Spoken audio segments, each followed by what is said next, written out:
Bismillahirrahmanirrahim. Alhamdulillahirabbil alamin. Allahumma shalli ala sayyidina Muhammadin tibbil qulubi wa dawaiha wa afiyatil abdani wa shifaiha wa nuril absari wa dhiyaiha wa ala alihi wa sahbihi wa sallim. Assalamualaikum warahmatullahi wabarakatuh.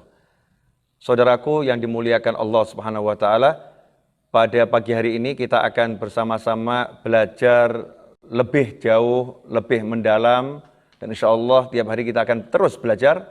Bahasan kita pada pagi hari ini adalah tentang mengenal Allah Subhanahu wa taala, di mana Allah lah yang maha kuasa, Allah yang maha bisa, Allah yang maha kuat, Allah maha menguasai segala sesuatu. Sebagai seorang muslim, kita nggak bicara yang lain. Saya di sini berbicara sebagai seorang pribadi muslim yang iman kepada Allah dan Nabi Muhammad SAW. Tidak ada tawar-menawar, mutlak kita harus yakin, percaya, tidak ada sesuatu di jagat raya ini yang bisa mencelakakan kita kecuali atas izin Allah Subhanahu wa ta'ala. Semua kuasa ada di tangan Allah Ta'ala. Selain Allah adalah makhluk.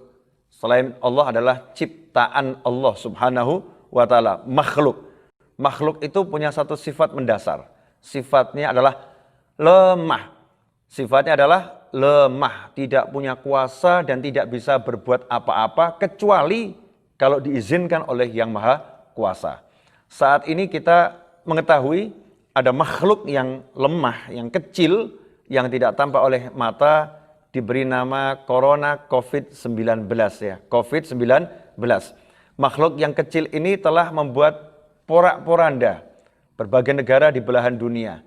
Banyak orang yang akhirnya menjadi saling mencurigai. Satu dengan yang lain karena waspada, akhirnya saling mencurigai. Kejadian yang kita saksikan di sebuah restoran, ada orang lagi makan, mungkin 20 orang, 30 orang lagi makan, ada satu yang bersin, maka yang lain langsung menoleh ke orang tersebut dengan pandangan yang menghakimi. Ini orang jangan-jangan kena penyakit COVID-19, kena virus tersebut. Ikhwani rahimakumullah, kehidupan yang seperti ini tentunya tidak menyenangkan. Kehidupan yang seperti ini tentunya tidak baik bagi persatuan, kesatuan, ya, kemudian bagi kerukunan ya, antara anak bangsa, seagama dan umat beragama. Makanya kita harus kembali mempelajari akidah yang benar, akidah Islamiyah, bahwasanya tidak ada satupun yang bisa menular kepada kita kecuali atas izin Allah Subhanahu wa ta'ala. Tidak satupun yang bisa mencelakai kita kecuali atas izin Allah Subhanahu wa ta'ala. Kita nggak boleh hidup dengan takut kepada makhluk, tidak boleh hidup dengan takut kepada makhluk apapun itu namanya, mau manusia, mau jin, mau setan, apapun kita nggak boleh takut. Bayangkan kalau kita hidup dengan takut pada makhluk. Jangankan yang namanya COVID-19, ya kita mau keluar rumah juga nggak akan berani. Mau keluar rumah, nanti muncul tuh setan ngasih was-was. Alladzi yuwaswisu fi sudurin nas minal jinnati wan nas. Ada bisikan yang mengatakan, hati-hati loh, nanti kalau ada supir yang ngantuk, akhirnya dia banting setir ke kanan, kamu ditabrak mati kamu. Akhirnya dia takut nanti kalau keluar, ada orang yang lamun ketabrak. Hati-hati loh, di jalan nanti kalau ada orang yang lagi mabuk, tiba-tiba kamu dihajar, mati kamu. Hati-hati loh, nanti kalau misalnya di jalan, ya kamu lagi jalan, tiba-tiba ada gempa bumi, maka kamu akan mencelaka. Hati-hati, hati-hati, hati-hati. Hati-hati bagus, tapi kalau hati-hati menjadi alasan, kemudian kita tidak mencurigai orang lain dan mencurigai kehidupan, maka sebetulnya kita udah sakit sebelum terkena penyakit. Kita udah jatuh sebelum kita itu dijatuhkan. Kita sudah lumpuh sebelum kita itu lumpuh. Maka nggak boleh hati kita seperti ini. Hati kita harus meyakini bahwasannya tidak ada satupun yang bisa mengganggu dan mencelakai kita kecuali atas izin Allah Subhanahu wa ta'ala. Karena yang punya izin Allah, yang punya kuasa Allah, maka sungguh aneh dan ironi kalau kita meninggalkan Allah Subhanahu wa ta'ala. Kalau kita menjauhi Allah Subhanahu wa ta'ala. Ikhwani rahimakumullah, seharusnya dalam segala keadaan kita memperbanyak untuk ingat sama Allah. Doa kepada Allah. Di mana Allah mengatakan, ala bidzikrillahi tatmainnul qulub. Ketahuilah hanya dengan ingat sama Allah, maka hati ini akan menjadi tenang. Jiwa ini akan menjadi tenang. Ingat sama Allah Subhanahu wa ta'ala. Karena itu menyikapi corona, COVID-19, ya nyantai-nyantai saja. Nggak usah heboh. Ya nggak usah heboh, nggak usah khawatir, nggak usah takut. Waspada harus. Ya, waspada harus. Waspada itu keharusan bagi setiap pribadi, khususnya muslim. Waspada dari segala macam gangguan yang akan menerpa, gangguan yang akan mengganggu itu harus. Tapi jangan sampai karena waspada, kemudian kita meninggalkan kewajiban-kewajiban kita. Jangan karena waspada, kita melakukan maksiat dengan menghakimi orang, prasangka buruk kepada orang, ya, kemudian merendahkan orang dan lain sebagainya. Ikhwani rahimakumullah. Karena itu tetaplah tenang bersama Allah. Ya, tetaplah ingat sama Allah. Tetaplah percaya pada Allah. Lanjutkan kehidupanmu, lanjutkan aktivitasmu dengan menjaga segala hal yang telah dianjurkan oleh para ulama, yang telah dianjurkan oleh negara, yang telah dianjurkan oleh pemerintah. Tetapi ingat, hatimu harus percaya, semua yang kamu lakukan tidak bisa menjauhkanmu dari apapun, kecuali kalau kamu diberi kekuatan oleh Allah Ta'ala, diberi izin oleh Allah Ta'ala, diberi bantuan oleh Allah Subhanahu wa Ta'ala. Makanya, yuk terus berdoa, minta sama Allah Subhanahu wa Ta'ala, agar apapun itu tidak sampai mencelakakan kita, keluarga kita, teman-teman, ya sebangsa dan setanah air. Minta agar ujian apapun diangkat, balak disingkirkan. Artinya apa? Kembali berdoa. Makanya pendiri negara ini adalah orang-orang yang luar biasa, yang selalu mengingatkan anak bangsa sebetulnya. Sila pertama ini jangan dihilangkan. Sila pertama jangan dihapuskan dari benak kita.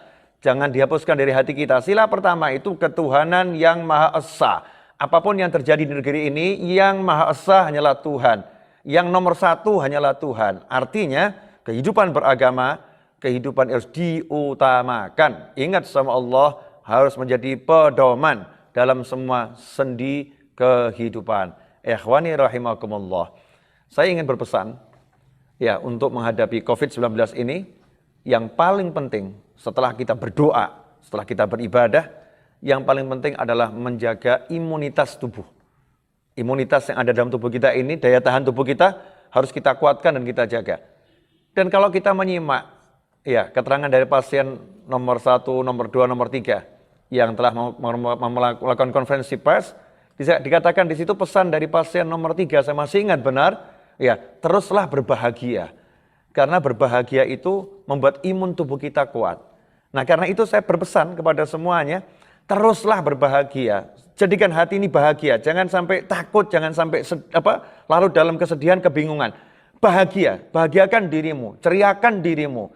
Kalau dirimu bahagia, kamu akan sehat. Kalau diri kita ini nggak bahagia, kita udah sakit dan akan semakin sakit. Tapi bagi muslim, jadikan bahagia kita dengan taat kepada Allah Subhanahu wa Ta'ala. Bahagia kita dengan mencari ilmu. Bahagia kita dengan duduk berzikir. Bahagia kita dengan menolong orang lain. Bahagia kita dengan berbakti sama orang tua. Bahagia kita dengan bahagianya menurut Allah Subhanahu wa Ta'ala.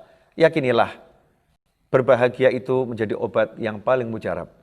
Nomor 1 tadi ya, berbahagia. Nomor 2, konsumsi makanan yang sehat. Segera sekarang ini cek ya kehidupan kita ini dalam pola makan sehat enggak ini? Pola makan kita benar enggak ini? Kalau pola makan kita enggak sehat, perbaiki. Jangan lupakan ya yang karunia Allah yang luar biasa. Indonesia dikasih dedaunan, ya buah-buahan, hijau-hijauan.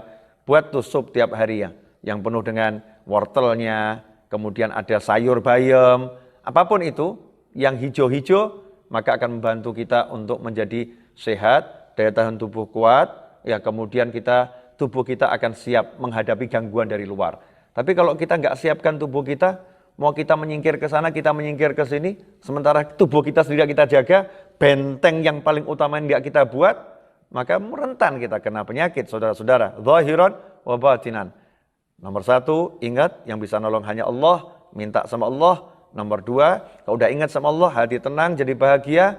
Nomor 3, perbaiki pola makan, asupan gizi. Ya, asupan gizi diperbaiki, karena itu yang terpenting. Insya Allah setelah semua lakukan itu, jangan khawatir, jangan prasangka buruk, prasangka baik kepada Allah, prasangka baik kepada hamba Allah. Lanjutkan kehidupan, teruslah melakukan kewajiban yang telah digariskan oleh Allah Subhanahu wa Ta'ala, dan juga anjuran-anjuran yang telah dianjurkan oleh pemerintah setempat. Karena saat ini kebijakan pemerintah di setiap wilayah bergantung pada wilayah masing-masing. Karena setiap wilayah punya kasus yang berbeda-beda. Secara umum yang ingin saya sampaikan adalah 3 hal tadi. Yang pertama, ingatlah pada Allah Subhanahu wa taala, enggak ada yang bisa mencelakaimu kecuali atas izin Allah taala, maka mintalah berlindung pada Allah Subhanahu wa taala. Kemudian yang nomor 2, hendaknya hati dibuat bahagia karena kita udah punya Allah, ya maka enggak perlu kita resah, enggak perlu kita gelisah, kita jadikan kita bahagia dengan taat pada Allah Subhanahu wa taala. Yang ketiga, konsumsi makanan yang sehat. Ya, makanan yang sehat, insya Allah kalau itu dijalankan semua, maka perlindungan di dalam ini udah kuat. Perlindungan di dalam udah kuat. Selebihnya, kalau na'udzubillah min dzalik, nasallahu alafiyah, jika seorang kemudian diuji oleh Allah Subhanahu wa taala dengan kena COVID-19 atau yang lain, karena penyakit itu banyak, atau ujian yang lain, maka tugas sebagai manusia yang diuji adalah dengan bersabar. Ya, dengan bersabar. Tapi, kalau mau dapat pertolongan Allah, sabar itu dilakukan dengan banyak sholat. Sabar itu dilakukan dengan banyak taat. Sabar itu dilakukan bukan dengan berkeluh kesah, tapi sabar dilakukan dengan memperbaiki diri dan mensyukuri apa yang ada dalam diri. Maka kesabaran itu akan menghasilkan syukur dan pertolongan Allah akan datang dengan segera. Semoga Allah menyembuhkan semua yang sakit dan semoga Allah melindungi diri kita, keluarga kita, sahabat dan teman kita, bangsa kita dari segala macam penyakit, dan semoga Allah segera mengangkat COVID-19 dan semisalnya dari Indonesia khususnya dan dari negara-negara Islam umumnya dan dari seluruh orang-orang yang terjangkit penyakit, semoga diangkat oleh Allah Subhanahu wa taala. Dan semoga kita semua diberi panjang umur dalam taat, dalam bahagia, dalam sehat. Dan setelah semua itu nanti kita meninggal dengan husnil khatimah. Wassallallahu ala sayyidina Maulana Muhammadin wa alihi wasallam walhamdulillahi rabbil alamin. Walafu minkum. Wassalamualaikum warahmatullahi wabarakatuh.